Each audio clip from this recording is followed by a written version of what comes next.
Jean-David Maillardet, un de mes anciens apprentis, suivit avec succès le chemin que j'avais tracé. Il construisit avec ses frères des androïdes particulièrement remarquables. Leurs automates dessinateurs, écrivains et musiciens témoignaient d'une grande maîtrise de l'art de l'horlogerie. Après ma disparition et celle de mon fils, survenue dans les années 1790, les Maillardet se spécialisèrent dans la création de devins et magiciens à pendule. Deux d'entre eux peuvent être admirés au Musée international d'horlogerie de La Chaux-de-Fonds. Sans avoir les dimensions humaines de mes androïdes, ces automates ont cependant certains mouvements naturels et non pas l'air mécanique, comme cela se remarqua chez les automates plus simples de la deuxième moitié du XIXe siècle. Retrouvé dans les anciennes Antilles espagnoles, le grand magicien ne parle que le castillan. Posez-lui donc une question. Il se fera un plaisir de vous répondre. Qui peut le mieux garder un secret?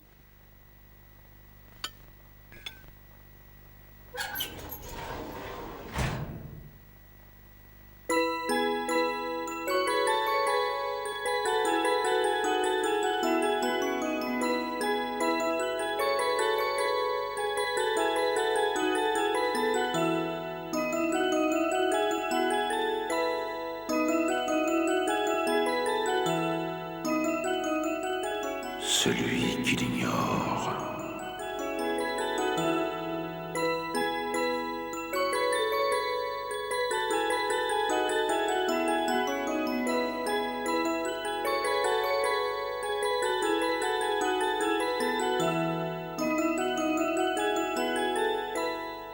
Quelle est l'économie la plus utile? Celle du temps. Quel est le prix le plus noble de la science? Illustrer l'ignorance. Quel est l'aliment de l'âme? La vérité et la justice. Que boit l'élégante de Zurich? Une bouteille de vin de Neuchâtel. Attention, ne rentrez pas le tiroir à vide. Sinon, le petit magicien fonctionne selon le même principe que celui de son aîné. Quel est de tous les trésors le plus précieux et le plus mal gardé?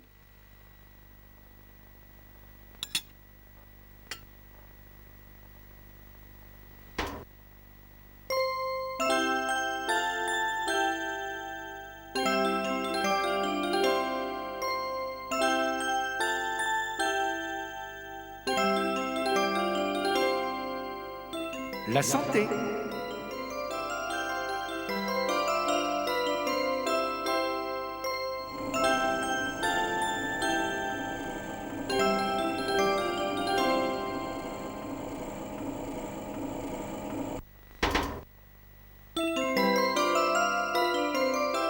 D'où la pensée au mal tire-t-elle son origine? De l'oisiveté. Que perd la femme en échangeant la modestie contre l'assurance? La moitié de ses charmes. Qui n'est bon envers personne et cruel envers lui-même? L'avare. Qu'est-ce que l'on attrape presque toujours quand on court après l'esprit? La sottise.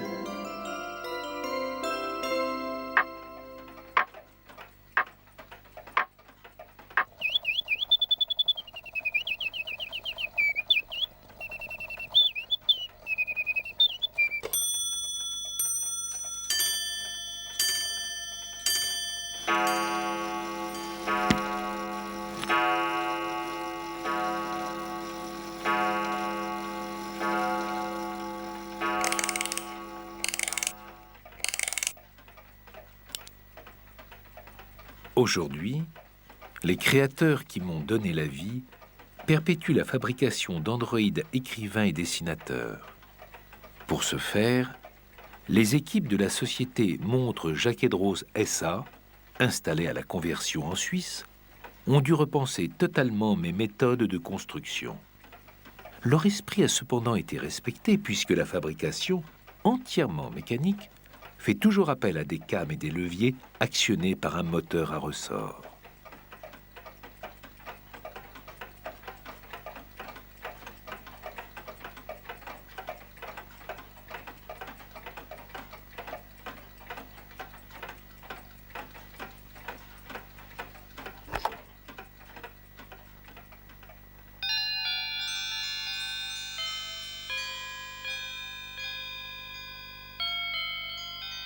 À la fin du XVIIIe siècle, Henri Louis, Jean-Frédéric Léchaud, notre collaborateur de toujours, et moi-même, conseillés par des médecins et chirurgiens, nous étions mis au service de la médecine. Sans le savoir, notre travail illustrait, à sa manière, une étape de l'histoire de la recherche médicale, celle de la fabrication d'organes artificiels et de prothèses mécaniques. Jean-Frédéric Léchaud se spécialisa pendant près de 30 ans dans ce domaine.